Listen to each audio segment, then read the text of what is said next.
What we're going to talk about today is workout efficiency. I know a lot of people don't have a ton of time and they're trying to get the most bang for their buck in their workouts. So I'm going to give you a little bit of a guide on what you can do to get the most out of those sessions and how to organize them in a way that makes the most sense. My name is Mike Pfeiffer. I've been a health and fitness coach for over 20 years and I've helped hundreds of people lose weight, get stronger, and live longer. And today I'm going to show you how to do some of that. So when it comes to workout efficiency, I want to preface this by saying this does not apply to the bodybuilding population. That's how I started lifting weights. That's how a lot of people started lifting weights, especially young men. What I'm going to talk about today doesn't really apply there. That's kind of its own unique operating system. A lot of different things that you have to do in bodybuilding, a lot of different parts you have to hit. So if that's your bag and you're trying to become more bodybuilder or purely worried about aesthetics and certain muscle development, this doesn't apply to you, so don't worry about this. So from a general population standpoint, most of you are trying to get the most bang for your buck when you're in the gym. You may only have 30 minutes, you may only have an hour, you may only be able to go twice a week. If you're lucky, maybe you can go 4 or 5 times if it's a shorter duration while you're in the gym. So the first thing that you need to do is figure out what your goal is. And I'm going to break it up into 3 buckets just for the sake of this conversation. And it's probably going to be to lose weight, to get stronger, or to build muscle. And I said bodybuilding doesn't apply, but you can build plenty of muscle not operating like a bodybuilder, okay? So those are probably your 3 goals, and how you structure your time in the gym might vary a little bit based on those goals. So the good news is, one thing that I'm going to tell you will apply to all 3 of these scenarios that we just talked about. So how you structure your workout, from my perspective and in my experience and my understanding of the literature and the scientific studies and stuff, is that you should be doing full body workouts every time you're in the gym. Again, not bodybuilding, different animal, general population. You should not be going in and doing chest and biceps or shoulders and triceps, right? It's not very efficient with your time, which is sort of the purpose of this video. It's also not very good when it comes to hormone production and getting the most bang for your buck, like we said earlier, when you're in the gym. So no matter what you're doing or what your goals are, you're gonna go for full body workouts every time. That can be literally your entire body. Anecdotally, and the way we do it at Grit is we separate it into horizontal and squat patterns, vertical and hinge patterns, and then metabolic and core stuff. So if we're just focused on strength training for the purposes of this video, you're gonna do horizontal and squat patterns on one day, and then vertical and hinge patterns on the other day, and that's how we're gonna break it up. And from a purely efficient standpoint, you're just gonna have a workout A and a workout B, and a workout A and a workout B, and you're just gonna repeat those as often as you can. Preferably you take a day in between those. If your schedule dictates that that's not an option, then that's totally fine. You can do them back to back, provided that you're not super sore and super fatigued, from the other one, and you're able to rest a little bit after that. But in a perfect world, which none of us live in, you would hit workout A, which is horizontal squat, wait at least a day, and then hit workout B. You could also take another day if you wanted to, but again, alternating workout A, workout B. So let me describe a little bit of how this stands, and this applies to all 3 of these scenarios. So you don't have to break it down yet. I'll tell you a little bit more on how to change that for those, but for the purposes of this. So horizontal is some type of push, and if we're breaking it down, horizontal push is like a chest move, right to the side push, some type of pull for your upper back, and then some type of squat movement. It's that simple. You're gonna pick 3 moves out of those, and that's where you'll determine, how many reps, how many sets, how much rest, all that kind of stuff. But just from a baseline standpoint, pick a push, a pull, and a squat for workout A.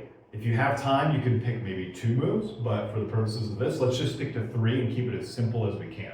So let's say you've got your barbell bench press, you've got your bent over dumbbell row, and you've got your goblet squat. Stuff that you can do so that you're in a tight quarter, you don't need a ton of space. If you don't have the barbell, then you can use the dumbbell, obviously. So you can think of it as chest, back, and legs, or quads, right? It's kind of the simplest way to do it. So you've got those 3 moves, and you're gonna need to do a handful of sets with those moves, but you're gonna keep it really, really simple.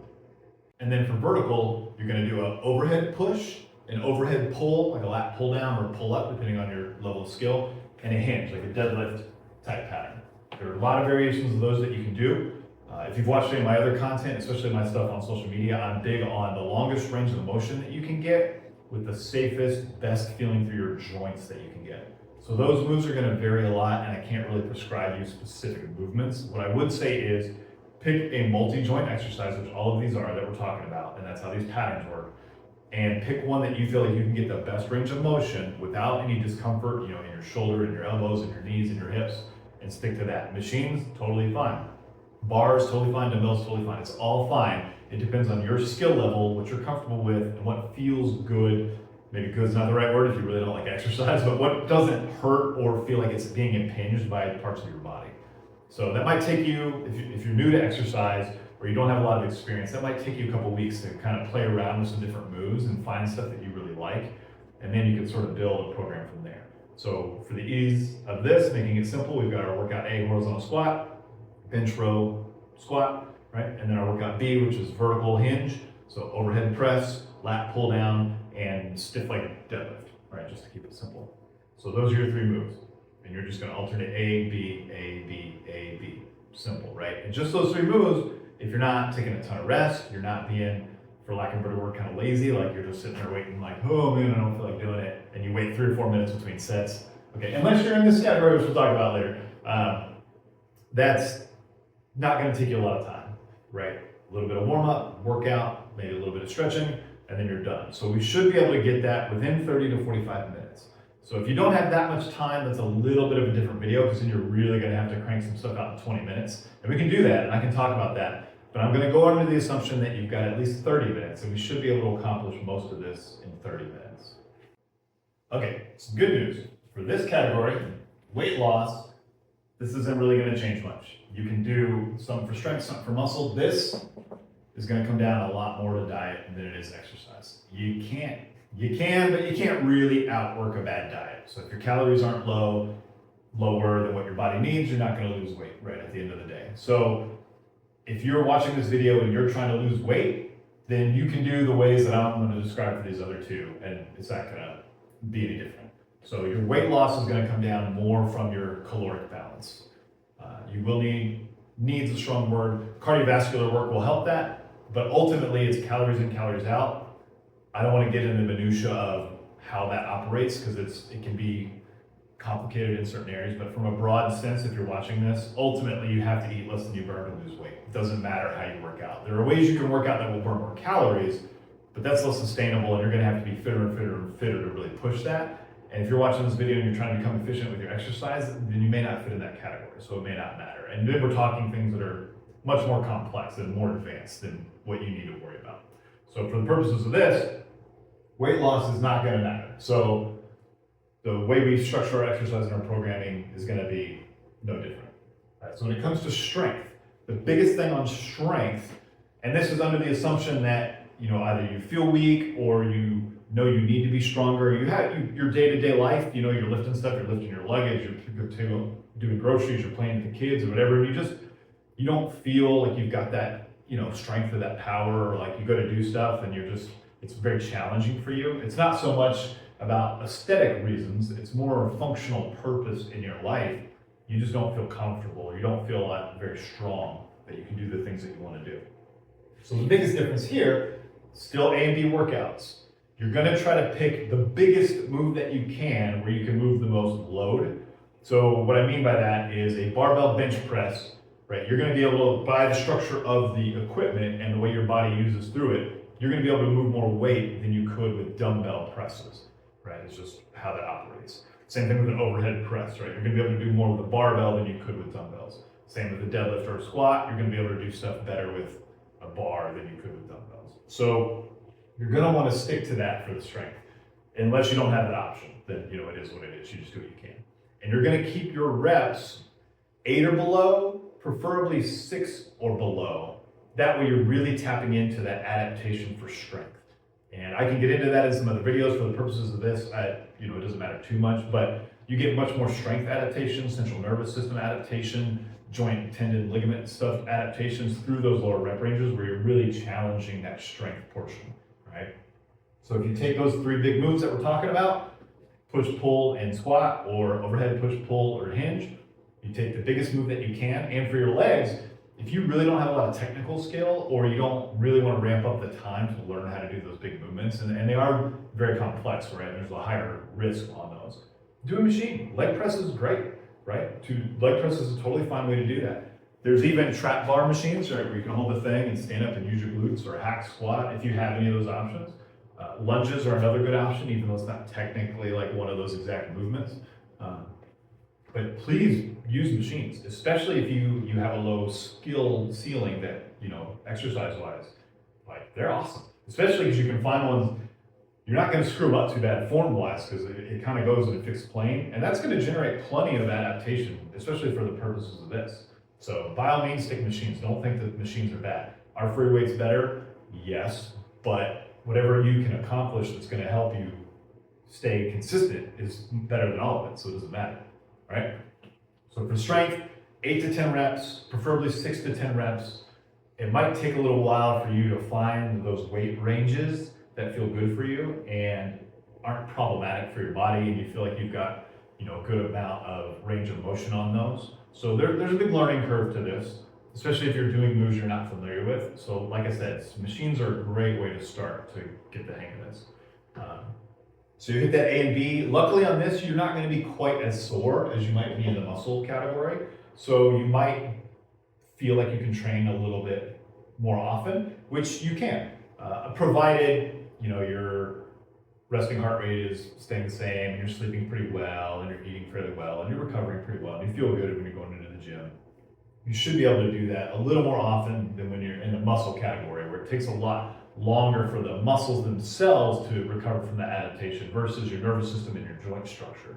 That has a little faster turnover time, so you can train those more often. So you could do a workout A Monday, workout B on Tuesday, rest, maybe workout A again on Thursday, depending on how your body takes that. So you could get a little higher frequency with those lower rep ranges.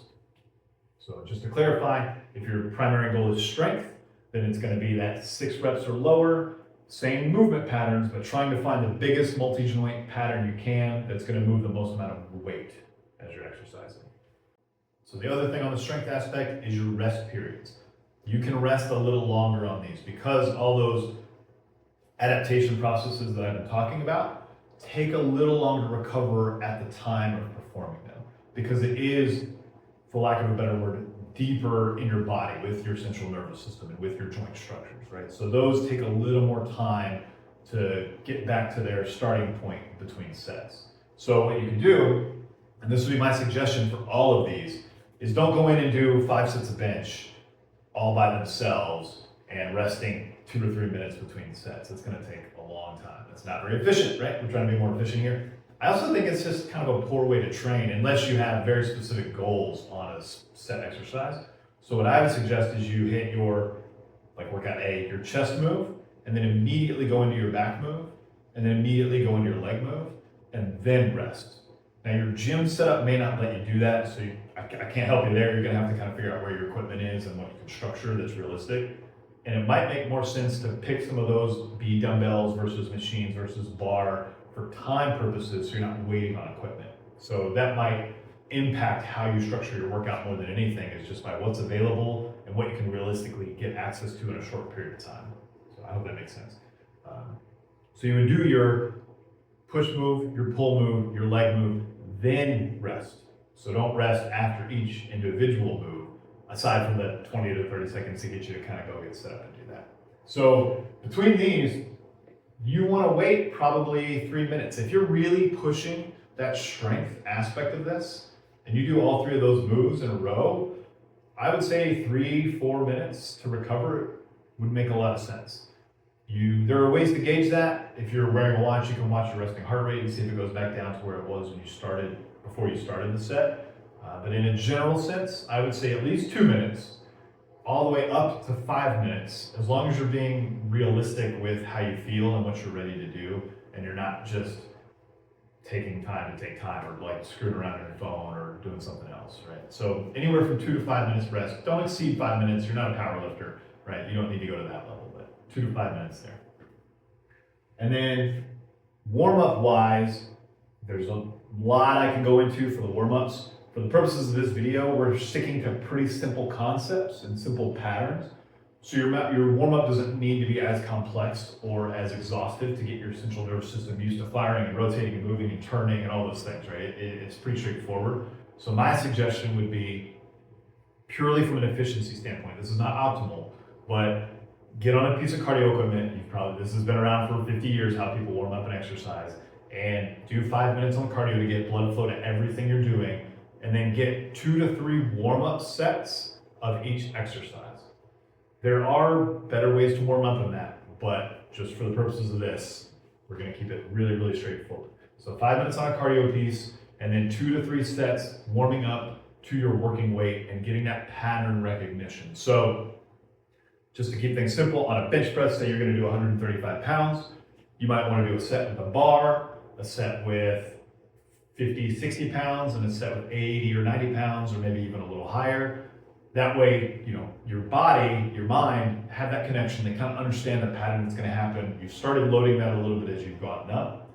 Same with your rows, same with your squat. You load those up, slowly over a couple sets, and then you get into your work sets, which are gonna be anywhere from 3 to 5 work sets of those 6 reps or less. I said 8 reps earlier, that's just a comfort level, 6 is preferred.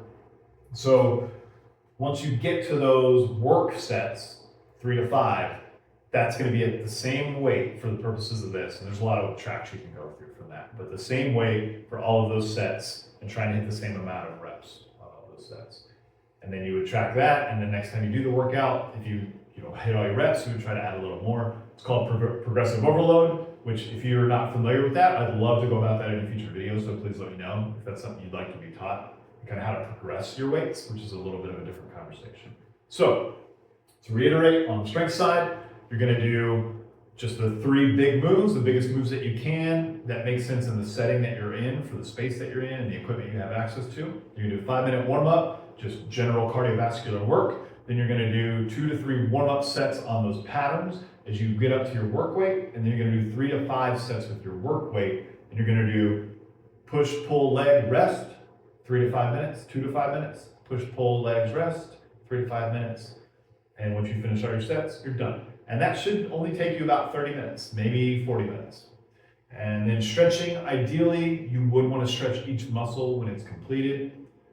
So that would be a full body stretch in this time. So if you have the luxury of time, I would please take it to do 5 to 10 minutes of stretching afterward.